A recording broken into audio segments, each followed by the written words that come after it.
पार्वती जी को सुनाई, वही कथा याज्ञवल्क्य जी ने महर्षि भरद्वाज जी को सुनाई और वही कथा काकभूषण जी ने गरुड़ जी को सुनाई। लेकिन जैसे ही भगवान शंकर का विवाह हुआ, पार्वती जी आई। जब भगवान राम ने पार्वती जी के सामने राम नाम का जाप किया, भगवान शंकर किसका जाप करते हैं? हाँ, राम जी का जाप करते हैं ना। तुम पुण्य राम राम दिन राती, सादर जपहु आनंद अराती। तभी माँ गौरा ने जाकर के पूछा, हे प्रभु, हे स्वामी, हैं ये राम कौन जिनकी इतनी धुन है मन में? क्या वही जानकी जीवन है जो व्याकुल बिचरे थे बन? क्या ये वही राम जी हैं? तब भगवान शंकर ने कहा, गौरा जी, ये वही राम है। तो बोली, प्रभु मुझे एक बात बताओ, यदि ये वही राम है जिनको मैं देख करके आई थी तो नारी गृह में तड़प रहे थे, तो आप एक बात बताओ, जब वो परमात्मा है तो अपनी स्त्री को भी क्यों ढूंढ रहे थे जब उनसे कुछ छुपा नहीं? और अवतार किस कारण हुआ, किस लिए वो राम रूप लेकर के लीला करने आए? क्योंकि भगवान शंकर ने कहा था कि पार्वती और लीला पुरुषोत्तम में लीला करने के लिए आए। तो भगवान शंकर से पार्वती बोली, प्रभु ठीक है, पर मुझे एक बात बताओ, आपने कहा है कि वो ब्रह्म है, तो ब्रह्म से क्या छुपा रहता है और उन्हें लीला करने की क्या आवश्यकता थी? क्या ऐसा हुआ जो उन्हें आकर के नारी गृह में दुख झेलना पड़ा? चरित सिंधु गिरिजा रमन, वेद न पावहि पार, बरने तुलसीदास किम अतिमति मंदु गवार। तुलसीदास जी कहते हैं कि ये चरित्र जो है सिंधु है, सिंधु माने सागर है, इसका पार वेद भी नहीं पा सकते। तो मैं तुलसीदास, यानी कि मैं तुलसी गवार, उन्होंने अपने आप को लिखा, मैं कैसे पार पा सकता हूँ? अब कोई व्यक्ति रामायण को पढ़े और कम सुलझा हुआ हो तो वो कहेगा ये रामायण तो गवार ने लिखी है, क्योंकि तुलसीदास जी स्वयं कह रहे हैं, है नहीं कि भैया तुलसीदास जी ने स्वयं कहा है कि वर्णो तुलसीदास मैं मति मंद गवार को, तो मति मंद है, उनको चाहता ही नहीं था, उन्होंने रामचरित लिख दी। लेकिन ऐसा नहीं है, बोलने वाला हमेशा अपने आप को छोटा ही बताता है, क्योंकि अगर वो अपने आप को बड़ा कर देगा तो भगवान की बड़ाई नहीं होने वाली है। इसलिए भगवान शंकर कहते हैं, गौरा जी, आज मैं तुम्हें वो कथा सुनाऊंगा जो तुलसीदास के द्वारा रचित है। और शंभु चरित सुनि सरसि सुहावा, शंभु चरित सुनि सरसि सुहावा, भारद्वाज मुनि अति सुख पावा, भारद्वाज मुनि अति सुख पावा, बहुलाल सा कथा परवेशी,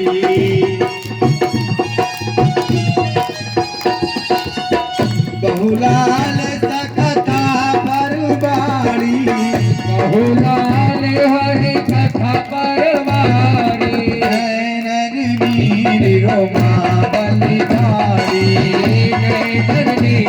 रोमा बलिधारी, प्रेम विवश मुख आव न बानी, प्रेम विवश मुख आव न बानी, दशा देख मुनि हरि से ज्ञानी, दशा देख मुनि हरि से ज्ञानी, एक बार कई तर प्रभु गयऊ, एक बार प्रभु गयो, सर्वलोक अति अति सुख भयऊ,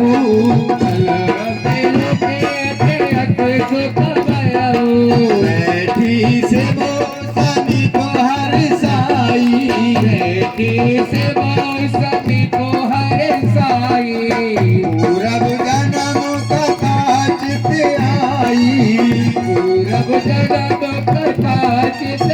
आए राम सो अबद निपति सुख सोई राम अवध निपत सुख सोई अज अगुन अलग गति होई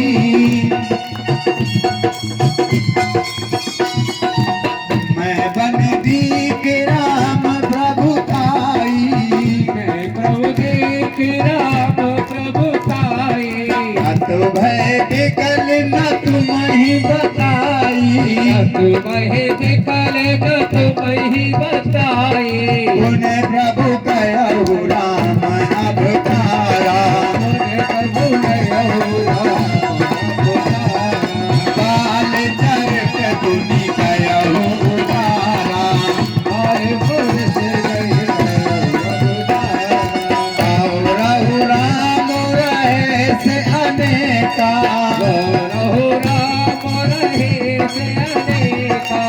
कहु नाथ अति विमल विवेका मंगल भवन मंगल हारी मंगल भवन मंगल हारी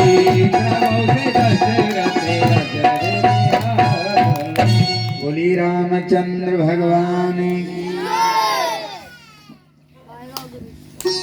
कहने का तात्पर्य है कथा में माँ गौरा कहती हैं भगवान शंकर से, उधर याज्ञवल्क्य जी कहते हैं भरद्वाज मुनि से, क्योंकि कथा तीन लोगों ने कागभूषण जी ने गरुड़ जी को जो कथा सुनाई वही कथा याज्ञवल्क्य जी ने भरद्वाज जी को, और वही कथा भगवान शंकर गौरा जी को, और वही प्रसंग तुलसीदास जी रामायण में लिखते हैं और अगर हम आप लोग सब सुनने के लिए बैठे हैं। अब माँ गौरा कहती हैं कि भगवान प्रभु मुझे एक बात बताओ, मैंने वन में जो देखा था कि मैं वन दीख राम प्रभुताई, मैं राम जी की प्रभुता को देख करके आई, लेकिन मैंने संकोच बस आपसे कहा नहीं था, मैंने झूठ बोल दिया।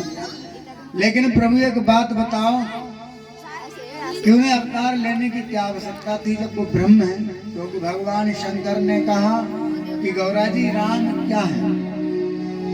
पर बिन पग चले सुने बिन काना, बिन पग चले सुने बिन खाना, बिन पग चले सुने बिन काना, बिन पग चले सुने बिन खाना, कर विद करम करे विधिनाना, कर विधि कर्म करई विधि नाना, बिन बाणी बक्ता बड़ जोगी, बिन बहारी कपड़ा पर जोगे, बिन बाणी बक्ता बड़ जोगी, बिन बहारी कपड़ा पर जोगे, आनन रहते सकल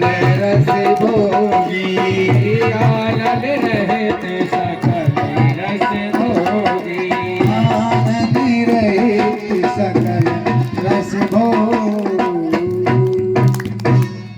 कहा गौरा जी भगवान सर्व अंतर्यामी है, वो बिना पैरों के चलता है, बिना आंखों के देखता है, बिना जिब्या के सब रसों का भोग करता है।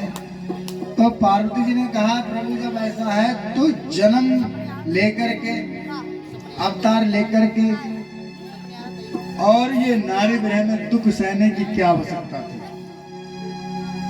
और महाराज एक बात मेरी समझ में नहीं आ रही है, जो निराकार है वो साकार कैसे हो सकता है, और जो साकार है वो निराकार कैसे हो सकता है? ये बात भगवान शंकर से माँ गौरा ने कही। शंकर जी बोले पार्वती सुनो, जैसे जल होता है, जल को आप किसी पात्र में मान लिया जाए फ्रिज में ले जाकर के रख दें, तो वो जल थोड़े ही समय में बर्फ के रूप में परिवर्तन हो जाएगा। फिर आपको क्या बोलना पड़ेगा उसे, ये बर्फ है और है तो वो जल ही।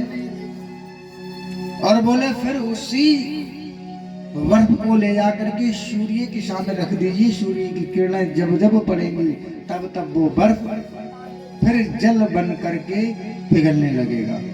तो वस्तु तो एक ही है। तो भगवान शंकर कहते हैं गौरा जी, ऐसे ही भगवान राम जो है वो जो ब्रह्म है वो निराकार है, कोई साकार बन सकता है, जो साकार है वही निराकार हो सकता है। पार्वती जी को समझाया भगवान शंकर, बोले सब बात तो तुम समझ जाओ, लेकिन जो तुमने कहा था कि महाराज ये वही राम है,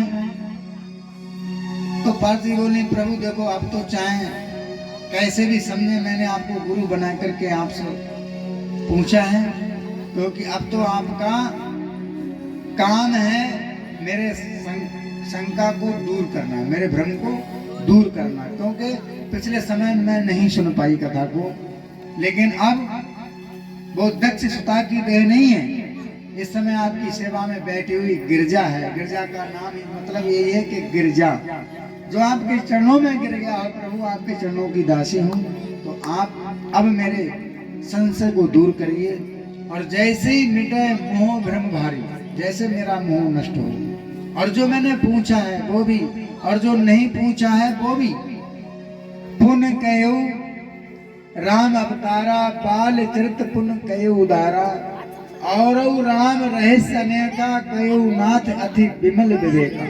जो मैंने नहीं पूछा है वो भी आप बताना।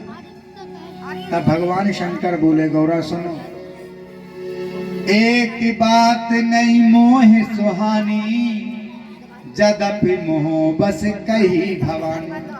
आपकी सारी बातें तो ठीक हैं, लेकिन मुझे एक बात नहीं सुहानी, क्योंकि तुमने कहा कि ये राम कौन है, जब वही राम है तो एक ही राम है, और जब जब होए धर्म के हानि, जब जब होए धर्म की हानि, बारही असुर हदम अभिमानी, बारही असुर हदम अभिमानी, जब जब भक्तों पे वीर पड़ी है, जब जब भक्तों पे भीड़ पड़ी है, जब भक्तों पे वीर पड़ी है, जब जब भक्तों पे भीड़ पड़ी है।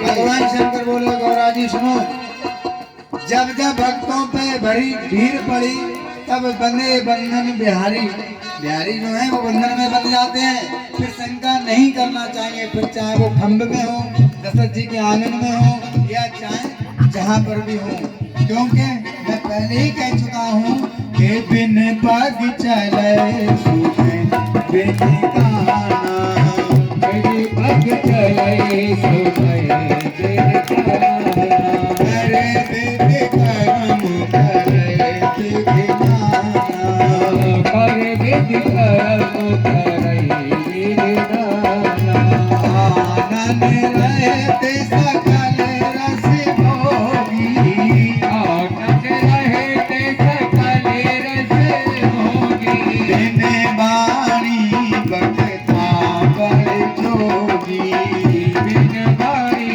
बकता पर जोगी, तनु बिनु परस नयन बिनु देखा, तन बिन बरस नयन बिन देखा, बिरही गान बिन पास असेसा,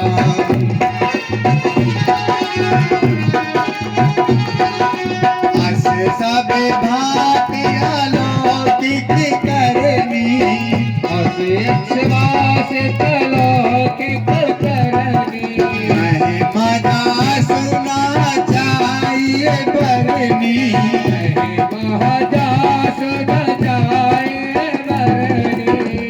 भगवान शंकर बोले गौरा जी वो महिमा को मैं वर्णन नहीं कर सकता, वो तो बिना तन से सब कुछ स्पर्श कर लेते हैं, गिरई ग्रहण बिन बास से तन बिन परस नैन बिन देखा, वो बिना नैनों को देखता है। पार्वती जी ने कहा प्रभु चलो ठीक है, लेकिन एक बात मुझे बताओ, अरनाथ धरे हो नर्तन के ही है तू, नाथ धरो हरि तन के तू, नाथ धरे हो नर्तन किस है तू, नाथ धरो तन किस है तू, मोहे समझाए कयो ब्रज के तू, कोई समझाए कहीं रस के तू। बोली प्रभु मुझे समझा करके कही कि भगवान राम ने नर रूप क्यों लिया, समझा करके बताइए। तब भगवान शंकर ने समझाया कि राम जी के नर्तन रखने के बहुत कारण हैं, एक नहीं कईयों कारण। तो बोले प्रभु कुछ ना कुछ कारण बताएं। तो भगवान शंकर ने कहा पार्वती सुनो, जन्म एक दो कयो बखानी, सावधान सुन सुमति भवानी, द्वारपाल हर के प्रिय दो, और जय और विजय जान सबको। भगवान विष्णु के दो पार्षद थे जिनका नाम था जय और विजय। बेप्र श्राप से दोनों भाई, तामस असुर देह तिन पाई। उन शौनकादि ऋषियों ने उन्हें श्राप दे दिया था। एक बार वो भगवान विष्णु के धाम में पहुंचे, उन जय और विजय ने उन महर्षियों को अंदर प्रवेश नहीं दिया, छोटे छोटे बच्चों को देख करके, इसी कारण उन्हें श्राप दे दिया। कनक कश्यप हाटत लोचन जगत विदित सुर पद मद मोचन, वो हिरण्यकश्यप और एक बार हिरण्याक्ष भी बने। लेकिन पार्वती जी और 3 जन्म का जो वरदान था तो वो पूरा नहीं हो पाया, इसलिए उन्हीं को रावण कुंभकर्ण बनना पड़ा। और वही विजय समर वीर विख्याता, धीर बरा बपुए पाता।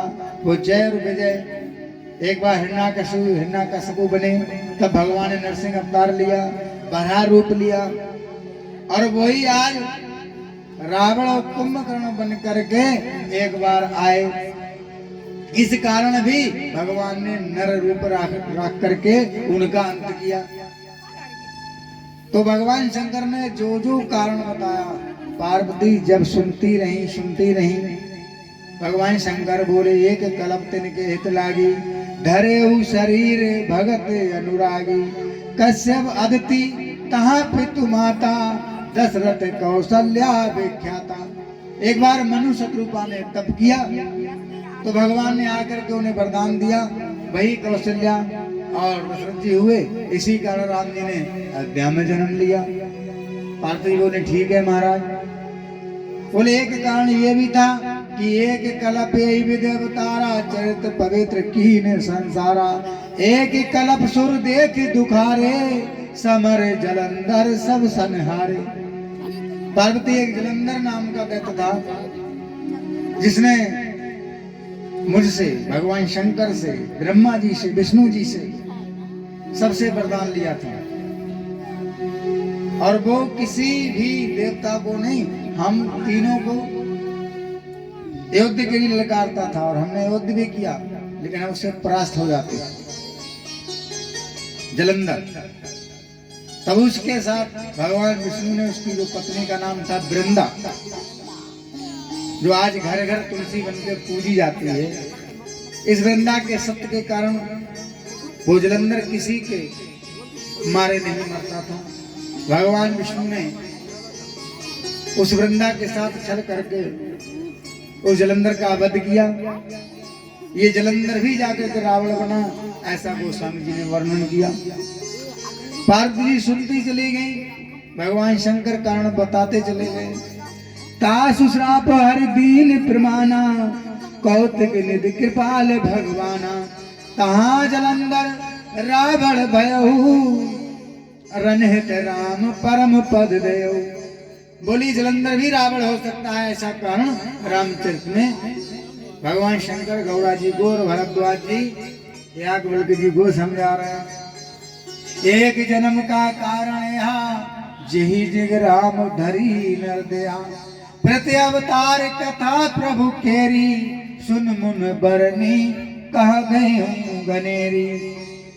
पार्वती जी भी सुन रही थी, लेकिन भगवान शंकर ने जैसे ही कहा और नारद श्राप दीन एक बारा, नारद श्राप दीन एक बारा, कलप एक ही लगे अवतारा, कलप एक अवतारा, नारद श्राप दीन एक बारा, नारद श्राप दीन एक बारा, कलप एक ही लगे अवतारा।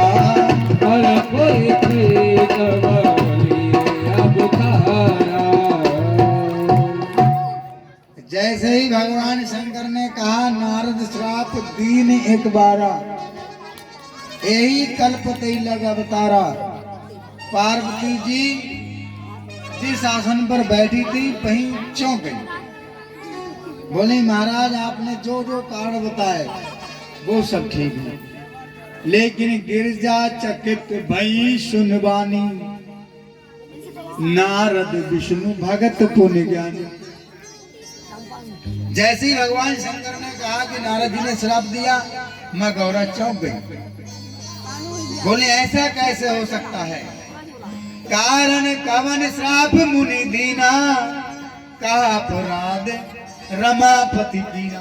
महाराज आपकी हर बात तो ठीक है, लेकिन ये बात नहीं मोहे सुहानी जो आपने कहा कि महाराज नारद जी ने श्राप दिया था।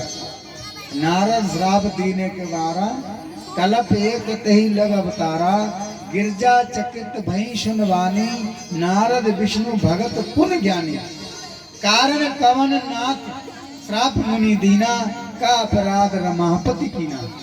ऐसा क्या कारण हुआ जो कि भगवान विष्णु को नारद जी ने श्राप दे दिया, और नारद जी तो विष्णु भक्त हैं, और ऐसा क्या अपराध कर दिया। तब भगवान शंकर बोले गौरा सुनो, एक बार की बात है, हिमालय पर्वत में एक पवित्र गुफा के समीप गंगा जी बहती है। वहां पर नारद जी बैठकर तप करने लगे, क्योंकि नारद जी को दक्ष का श्राप था कि नारद जी एक जगह 2 सेकंड से ज्यादा ठहर नहीं सकते। नारद जी को किसका श्राप था बच्चों, क्या बात, मिनट से ज्यादा कहीं रुकते थे, लेकिन वहां जाकर के समाधि लग गई। भगवान शंकर गौरा जी को बता रहे हैं, बोले जब समाधि लग गई तो सबसे ज्यादा जब भक्ति होती है तो सबसे ज्यादा दिक्कत बढ़ती है देवराज इंद्र को। कोई तप करने बैठता है तो सबसे पहले घबराता है इंद्र। क्यों घबराता है? क्योंकि सबसे बड़ी कोई कुर्सी है तो देवराज इंद्र की है, स्वर्ग की है या नहीं? हम लोग सभी स्वर्ग के लिए तरसते हैं, और आप यकीन नहीं करोगे, मैंने कई बार देखा है, चाहे हमारे जो बुजुर्ग लोग होते हैं ना घर में, जो चले जाते हैं, वो चाहे किसी भी स्थान पर जाएं, पर लिखा स्वर्गवासी जाता है। लिखा जाता नहीं लिखा जाता। तो इसका एक मेन कारण तो ये है कि स्वर्ग का जाना, जो कहते हैं स्वर्गवासी, इसका मेन कारण तो मुझे ऐसा लगता है जैसे हम अपने बुजुर्गों के आगे श्री लगा देते हैं। और वैसे अगर इस मायने से देखें कि स्वर्ग और नरक की व्याख्या करें तो भैया स्वर्ग जाने के लिए हम तुम तो रजिस्ट्रार यहाँ है नहीं जो हम दस्तखत कर देते हैं कि वो स्वर्ग हो जाएंगे। क्यों? जिंदगी भर पिताजी ने कोई अच्छा काम नहीं किया और पिताजी चले गए यहाँ से, तो लिख रहे हैं बोले स्वर्गवासी है नहीं, तो ये तो स्वर्ग की भी निंदा है मेरी नजर से। पर मैंने इसका गणित लगाया, मैंने कहा ये अच्छा शब्द है इसलिए लोग स्वर्ग लगा देते हैं, स्वर्गवासी, जैसे अपने पिताजी के नाम पे लगाते हैं श्री, है ना। तो इसलिए तो महाराज ये जो देवराज इंद्र होता है ना, ये स्वर्ग का राजा है। तो ये बड़ा घबराता है कोई अगर तप करता है। तप जानते हैं ना बच्चों, भक्ति। वो ये क्यों घबरा जाता है कि ऐसा ना हो कहीं आकर के कोई हमारा सिंहासन छीन ले, हमारी कुर्सी पे कोई बैठ जाए। तो जैसे ही नारद जी ने, अब नारद जी तो विष्णु भक्त हैं, वो तो हमेशा नारायण नारायण का जाप करते हैं, लेकिन जैसे ही उन्हें समाधि लगाई और महाराज इंद्र घबरा गया। इंद्र ने अपने पास से रति, रंबा, कामदेव इत्यादि सबको भेज दिया, लेकिन देवर्षि नारद की समाधि किसी से नहीं खुली महाराज। पूरी कोशिश कर करके सब लोग हार गए कि पूरा संसार कामातुर हो गया, लेकिन महाराज नारद जी पर काम का कोई असर नहीं हुआ और वो लोग बचे जो राम भक्त थे। ऐसा काम मार छोड़ा महाराज। हम तो आपकी बड़ी प्रतीक्षा कल भी कर रहे थे। राधे राधे।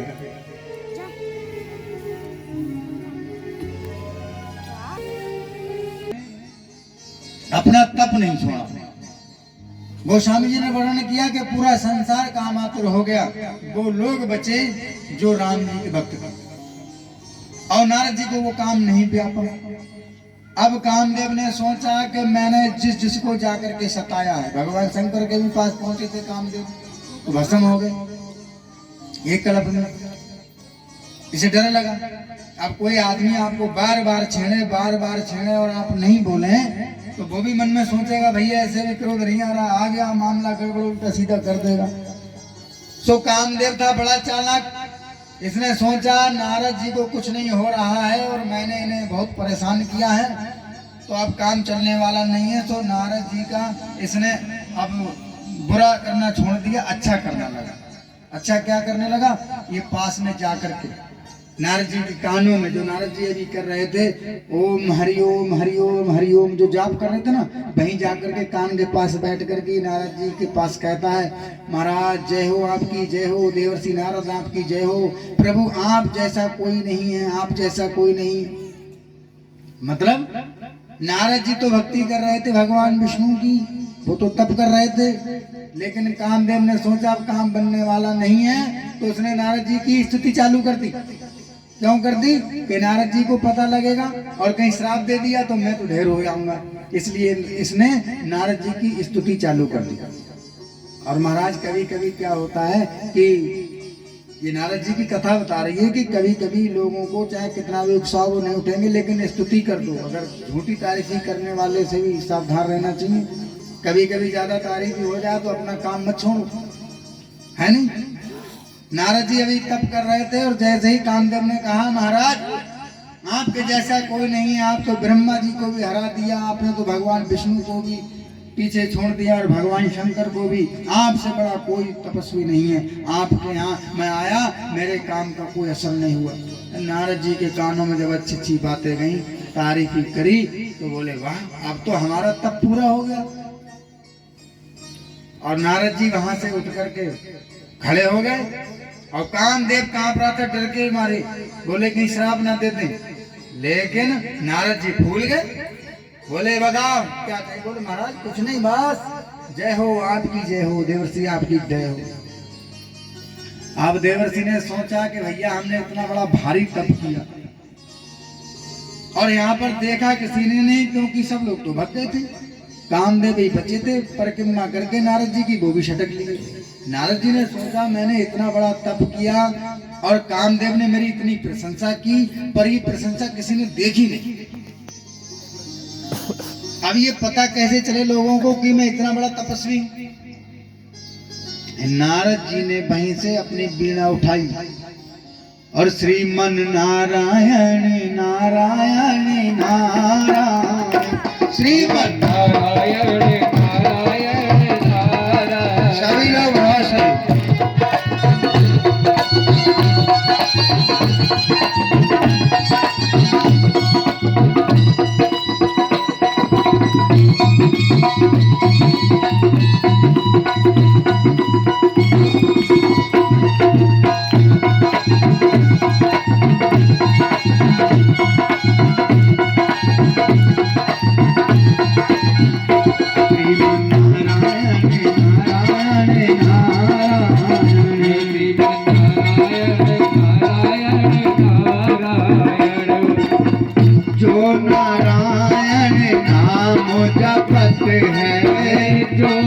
नारायण नाम जपत है जो नारायण नाम जपत है जो नारायण नाम जपत है पाप होते सब नारायण नारायण नारायण नारायण आयु की सेवा करते हुए नारायण नारायण समझ में नारायण नारायण नारायण श्रीमद् नारायण नारायण नारायण